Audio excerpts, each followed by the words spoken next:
Hey guys, Aaron Dorr here with Wyoming Gun Owners. We're going to break down the upcoming session and the major bill that WYGO is pushing this year here in Cheyenne. We're also going to talk about the latest updates in our ongoing battle in federal court to defend our First Amendment right to expose rhinos who attack our Second Amendment rights. Guys, tune in, watch the video, get involved.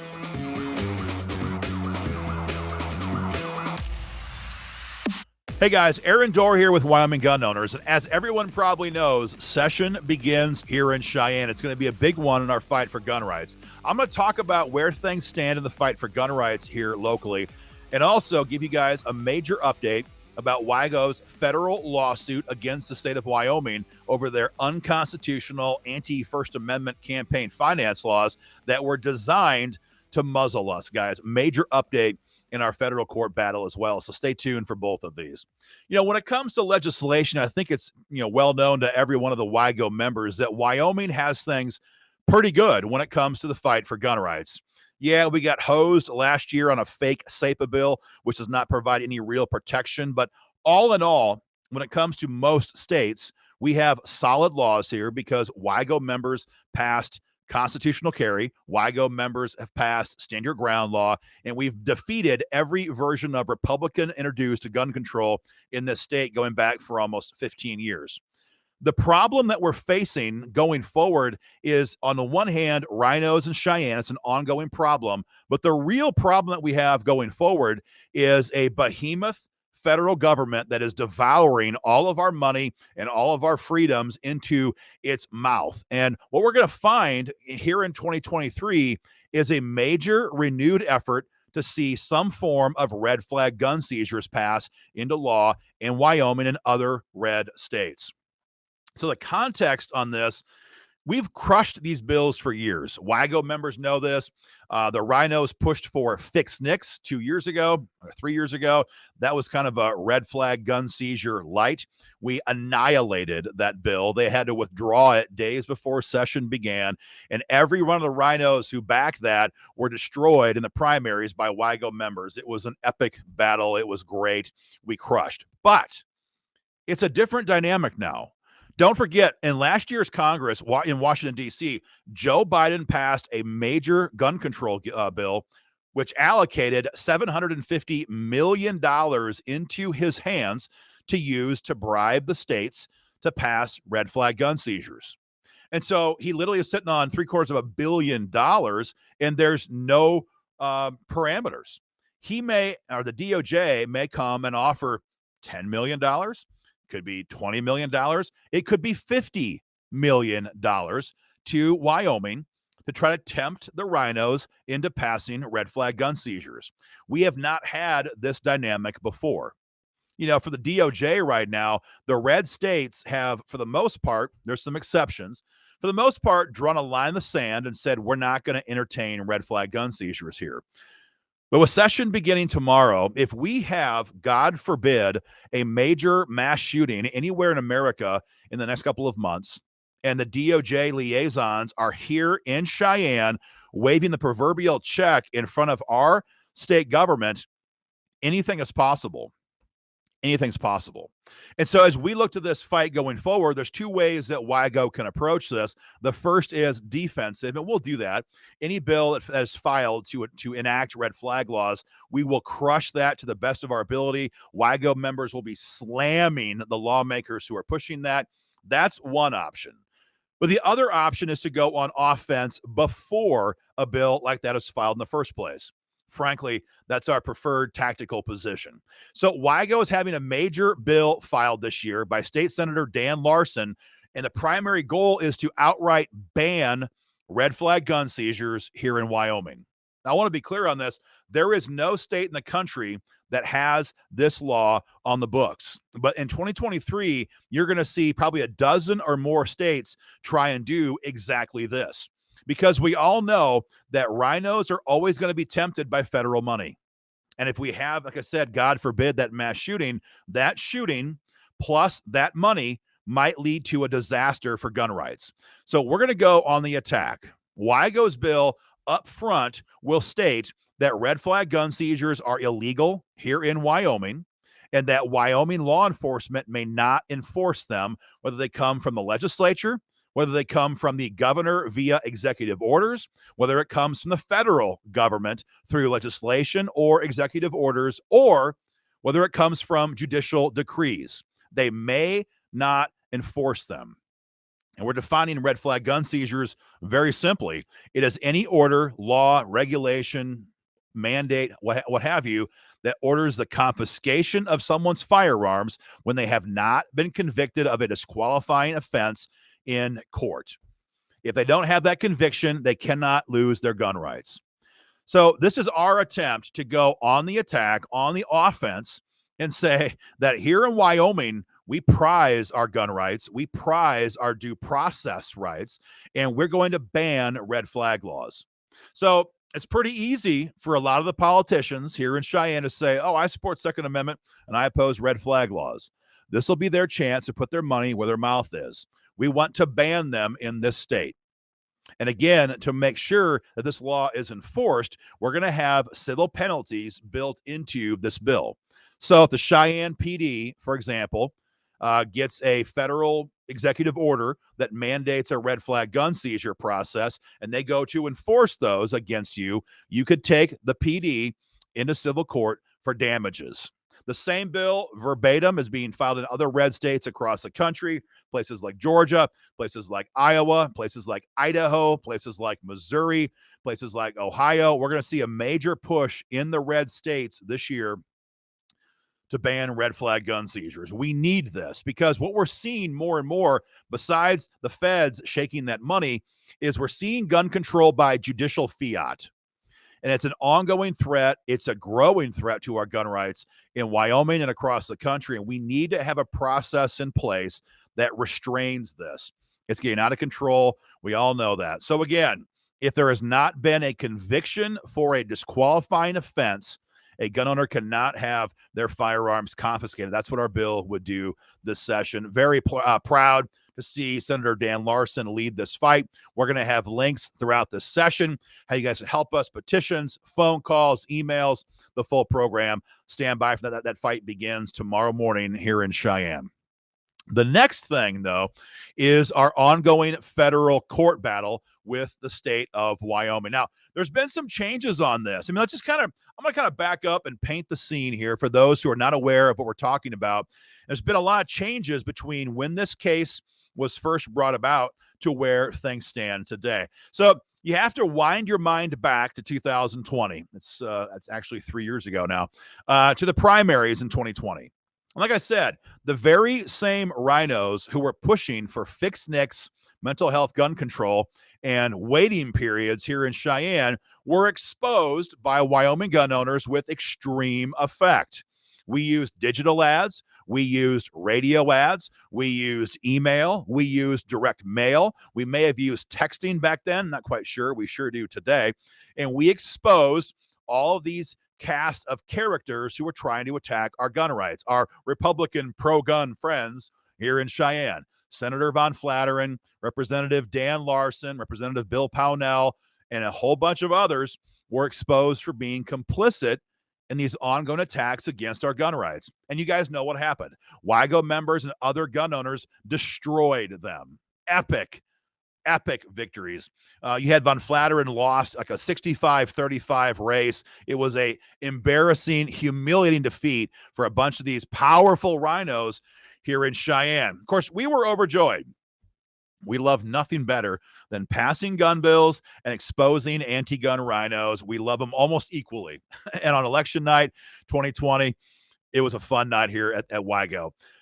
But we all knew it was going to happen. The rhinos were never going to stand for that. They were always going to try to come after us because if they didn't find a way to muzzle WYGO, we'd do it again and again and again. And they're right.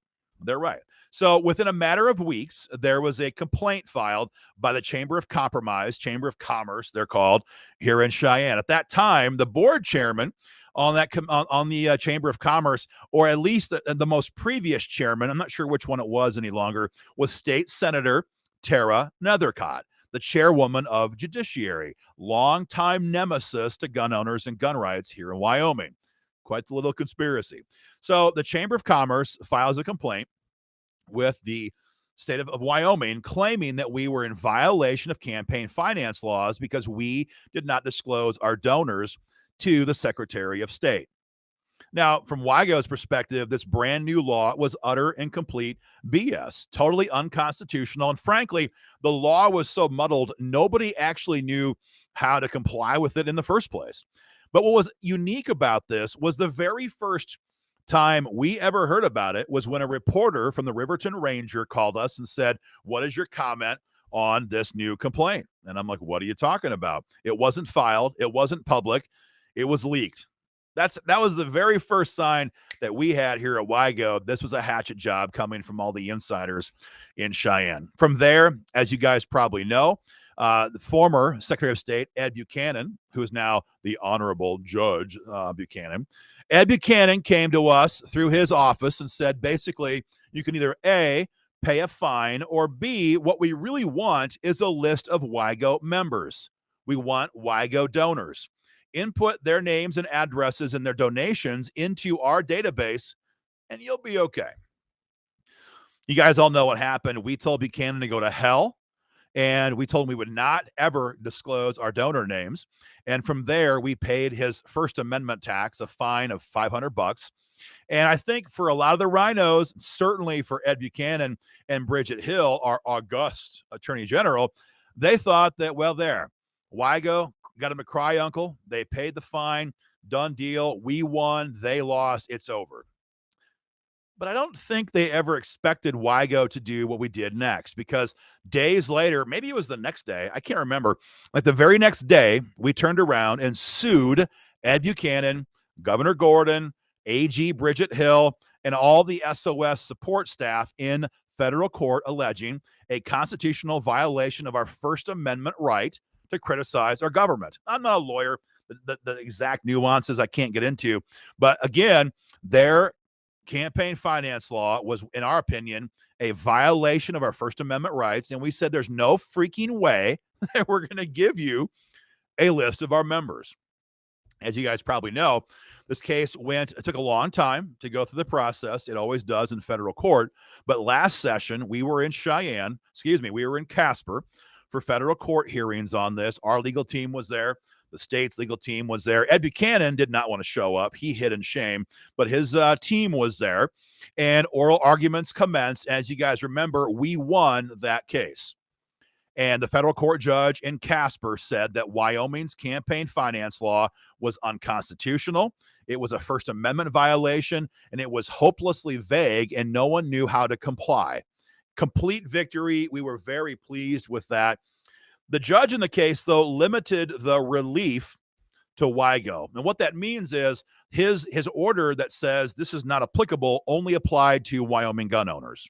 Our hope was to have the relief apply to everybody. In fact, our hope was to have the entire code section stricken from the books here in Wyoming. And that would allow the same protection to everybody that currently only Wyoming gun owners members enjoy. So we wrestled with this for a couple of weeks, and we were really curious, what do we do? We got the victory. We won the case. We did not have to disclose our members' names. We had a resounding defeat that Ed Buchanan suffered, that Governor Gordon suffered, that AG Bridget Hill suffered, that the legislature, frankly, suffered because the law they passed was deemed patently unconstitutional. But then it only limited that relief to us. So how do you appeal a victory? That was kind of our ongoing question. Thankfully, in the voluptuous arrogance of Ed Buchanan, our now former Secretary of State, that decision was not required to be made by us because Ed Buchanan, Bridget Hill, and the state of Wyoming appealed their defeat.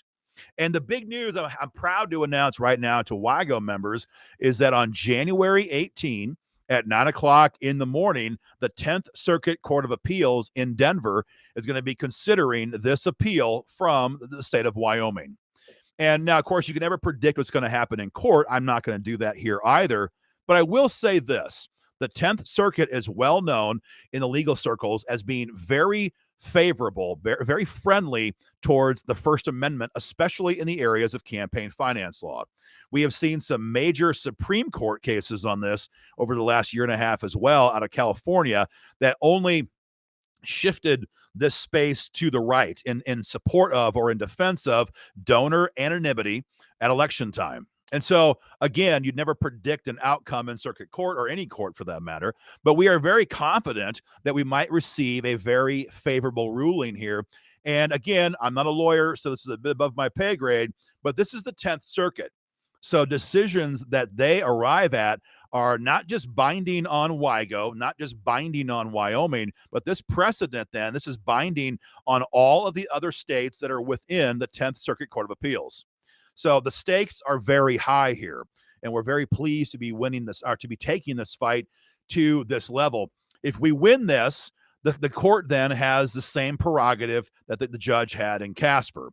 They can then decide what level of relief to grant. They could apply this only to WYGO, as we've already received from the current federal judge, or they could extend this all the way to striking the entire code section and somewhere in between. So, guys, there's a lot at stake here right now. What I will say, I just want to say thank you to WYGO members. Nobody, and I mean nobody, in Cheyenne thought that WYGO would have the money, the moxie, and the staying power to go head-to-head with that little tyrant, Ed Buchanan. But we did with your support.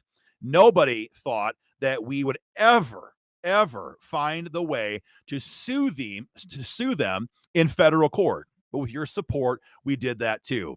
I think every rhino in Cheyenne was just praying to whatever God they pray to that we would lose our case in federal court, and we won that also. But I think now they're very, very terrified that if this case, as it proceeds forward, again, January 18 in Denver, they're very concerned that their entire campaign finance law is going to be the laughing stock of the 10th Circuit, and that WYGO will continue to be free to expose anti-gun rhinos.